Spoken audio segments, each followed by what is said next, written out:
Hello friend, જય શ્રી કૃષ્ણ. સ્વાગત છે તમને બધા મારી ચેનલ આશા કિચનમાં. એક પછી એક ઘણા બધા તહેવારો તો આવવાના જ છે.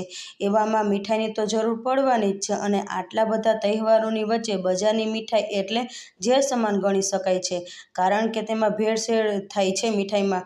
પણ તહેવારોમાં વધારે ભેળસેળ થતી હોય છે અને ખૂબ જ મોંઘી પણ મળે છે. પૈસા બગાડી બીમાર પડવા કરતાં આવી શુદ્ધ અને એકદમ સરળ મીઠાઈ ઘરે બનાવી શકીએ છીએ.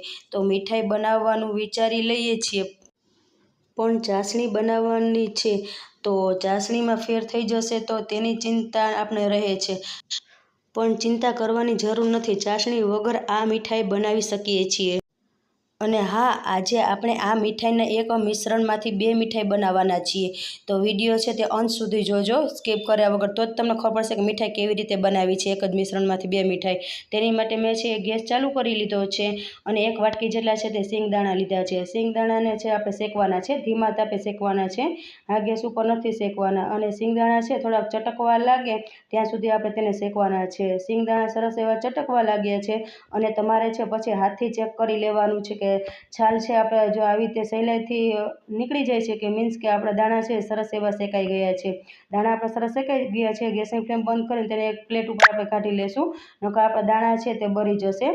હવે છે તે મેં એક વાટકી જેટલું છે તે ટોપરાનું ખમણ લીધું છે, ઝીણું ખમણ લીધું છે અને આ મીઠાઈમાં છે આપણે ઝીણું ખમણ લેવાનું છે. હવે એક મિક્સિંગ બાઉલમાં જે આપણે ટોપરાનું ખમણ છે તે ટ્રાન્સફર કરી દેવાનું છે.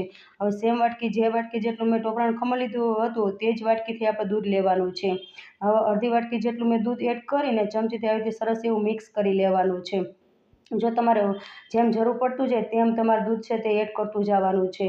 મને હજી મિશ્રણ થોડું ઘાટું લાગે છે એટલે જે દૂધ આપણે બચાવીને રાખ્યું છે તે દૂધ છે તે એડ કરી દઉં છું અને બધું સરસ રીતે આપણે મિક્સ કરી લેવાનું છે.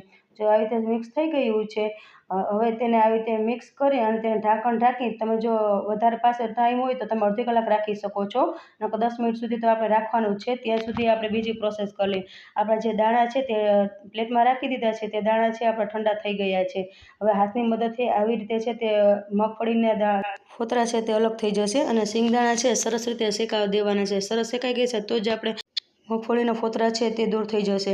હવે એક આ જારો લેવાનો છે, તેમાં આવી રીતે આપણે જે સિંગદાણા છે તે રાખવાના છે. આવી રીતે ટેપ ટેપ કરશું જેથી તેના જે ફોતરા છે તે અલગ થઈ જશે અને બધા ઉડશે પણ નહીં. તેવી જ રીતે જો મેં જારામાં બધી રીતે છે તે ફોતરા હટાવી લીધા છે અને આપણા દાણા છે એકદમ વ્હાઈટ એવા થઈ ગયા છે. આવી રીતે વ્હાઈટ થઈ જવા જોઈએ, તેના ફોતરા ન રહેવા જોઈએ. હવે મિક્સિંગ બાઉલ લેશું, તેમાં જે આપણે ફોતરા હટાવીને દાણા સાફ કર્યા છે તે આપણે ટ્રાન્સફર કરી દઈશું. મિક્સર જારનું ઢાંકણ બંધ કરીને તેને સરસ એવું પીસી લેવાનું છે અને તેને છે જો આવી રીતે છે તે પીસવાનું છે, જેમાં આવી થોડુંક તેલ દેખાય તેવી રીતે પીસવાનું છે, તેનો પાવડર નથી બનાવવાનો. જો આવું સરસ એવું પીસાઈ ગયું છે, હવે તેને આપણે સાઈડ પર હવે જે આપણે ટોપરાનું ખમણ છે તે ઢાંકીને રાખ્યું છે તેને આપણે ચેક કરી લેવાનું છે. જો સરસ એવું આપણું ખમણ છે તે પલળી ગયું છે. જો સરસ આવી રીતે મિક્સ કરી અને જો તમે આ ટોપરાનો ટેસ્ટ કરશો તો તમને એમ લાગશે કે નારિયેળ ના ખાતા હોય આપણે તેવો આપણને ટેસ્ટ આવશે. જો સરસ એવું સોફ્ટ થઈ ગયું છે, હવે તેને સાઈડ પર રાખી દઈએ. હવે ગેસ ચાલુ કરીને એક પેન લીધું છે, તેમાં 1 ચમચી જેટલું ઘી લેવાનું છે. જો તમારે ઘી લેવું હોય તો તમે લઈ શકો છો, નકર સ્કીપ પણ કરી શકો છો, પણ ઘી એડ કરવાથી આપણી મીઠાઈ છે એકદમ ટેસ્ટી બનશે. ઘી સરસ એવું ગરમ થઈ ગયું છે. જે આપણે ટોપરું છે દૂધમાં પલાળીને રાખ્યું હતું તે આપણે પેનમાં લઈ લેવાનું છે અને પેનમાં લઈને સરસ રીતે આપણે મિક્સ કરવાનું છે. અને અત્યારે તમારે થોડી ગેસની ફ્લેમ છે તે હાઈ કરવી હોય તો તમે કરી શકો છો.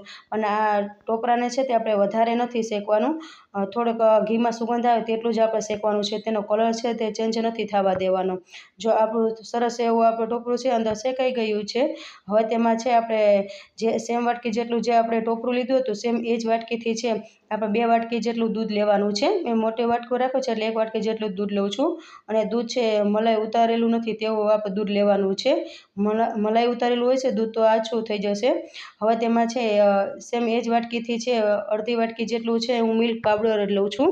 તેની જગ્યાએ તમે 10-10 વાળા પેકેટ આવે તે મિલ્ક પાવડર લઈ શકો છો. જો તમારી પાસે મિલ્ક પાવડર ન હોય તો તમે તાજી ફ્રેશ મલાઈ હોય તેનો પણ તમે ઉપયોગ કરી શકો છો. હવે બધું આપણે સરસ એવું મિક્સ કરી લેવાનું છે અને મિલ્ક પાવડર છે તમે દૂધ એડ કરીને તરત જ એડ કરી દેવાનું છે, નકર તમારે છે મિલ્ક પાવડરની ગાંઠો થઈ જશે. આવી રીતે સતત હલાવતું રહેવાનું છે. તેને મિલ્ક પાવડરને આપણે ગાંઠો ના રહેવું જોઈએ. તમને એવું લાગે તો ત્યારે તમે ગેસની ફ્લેમ બંધ કરી શકો છો. આવી રીતે સતત હલાવતો જશો એટલે આપણે જો મિલ્ક પાવડરની ગાંઠો પણ નહીં રહે. સરસ એવું મિક્સ થઈ ગયું છે. હવે તેમાં 1 વાટકી જેટલી મેં ખાંડ લીધી છે, અત્યારે અડધી એડ કરું છું. ખાંડ એડ કરી સરસ એવું મિક્સ કરી લેવાનું છે. અને આ મીઠાઈ તમે બનાવો ત્યારે ચાખી લો, ત્યારે તમે પછી એડ કર્યું તો પણ કરી શકો છો. 1 ચમચી જેટલો છે તે એલચી પાવડર છે તે એડ કરી દેવાનો છે. એલચી પાવડર એડ કરવાથી આપણે મીઠાઈમાં સુગંધ પણ સરસ આવે છે, એકદમ ટેસ્ટી એવી બની તૈયાર થાય છે. હવે એલચી પાવડર એડ કરી દીધો છે અને સરસ રીતે આવી રીતે મિક્સ કરતું રહેવાનું છે. 1 ચમચી જેટલું છે તે હું વિનેગર લઉં છું. જો તમારી પાસે વિનેગર ના હોય તો તમે લીંબુનો રસ પણ લઈ શકો છો. હવે વિનેગર એડ કરીને આવી રીતે સરસ રીતે મિક્સ કરી લેવાનું છે. વિનેગર એડ કરવાથી આપણે જે મીઠાઈમાં છે તેમાં કણિયું પડવા મળશે. જેમ આપણે બજારમાં પનીરવાળી આપણે મીઠાઈ લઈએ છીએ તેવી જ મીઠાઈ બનીને તૈયાર થઈ જશે. તમારે બજારથી મોંઘી મીઠાઈ લેવી પણ નહીં પડે અને ઘરે ખૂબ સસ્તામાંથી બનીને તૈયાર પણ થઈ જશે. અને મીઠાઈ છે આપણે ઘરે છે એકદમ શુદ્ધ એવી બનીને તૈયાર થાય છે. બજારે તો ભેળસેળવાળી મીઠાઈ આવે છે. જો આવી રીતે કરે તો આપણે જે પનીરની જો એકદમ સરસ એવું કણિયું દેખાય છે. હવે મેં થોડુંક ચેક કર્યું તો મને મોરું લાગ્યું એટલે હું થોડીક પાછી ખાંડ એડ કરી દઉં છું. ખાંડ એડ કરીને આવી રીતે સતત મિક્સ કરતું રહેવાનું છે.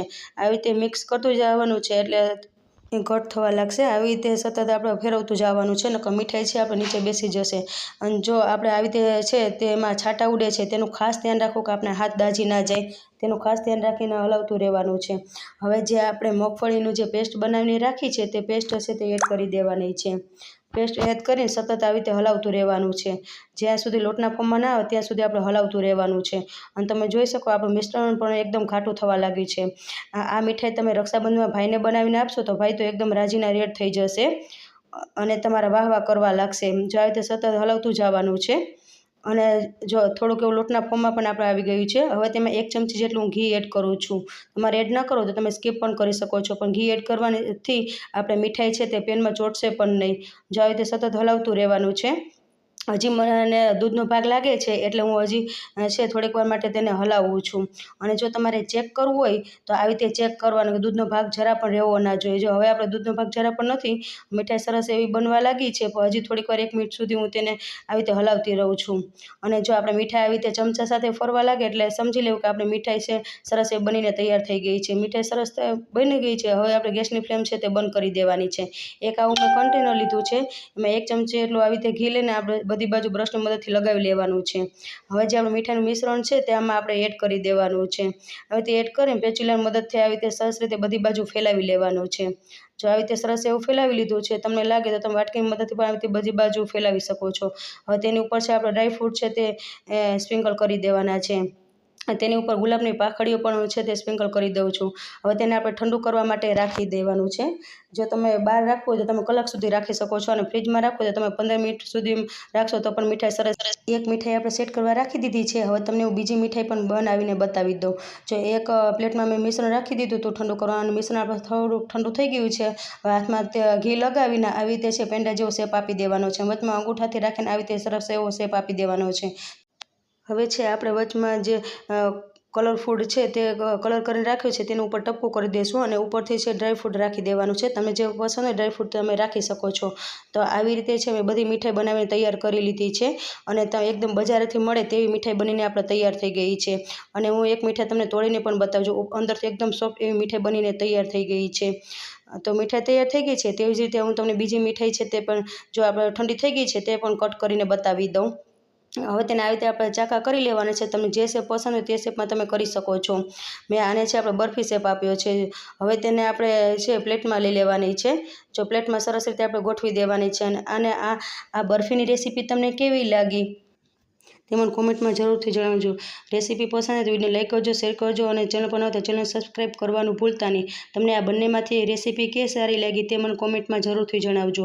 તમને 2 મીઠાઈ મેં તમને બતાવી દીધી, એક પેંડાની મીઠાઈ અને એક બરફીની મીઠાઈ. આ રેસીપીમાં બસ આટલું. હવે ફરી મળશું એક નવી રેસીપી સાથે. ત્યાં સુધી જય શ્રી કૃષ્ણ બધાને એન્ડ થેન્ક્સ ફોર વોચિંગ.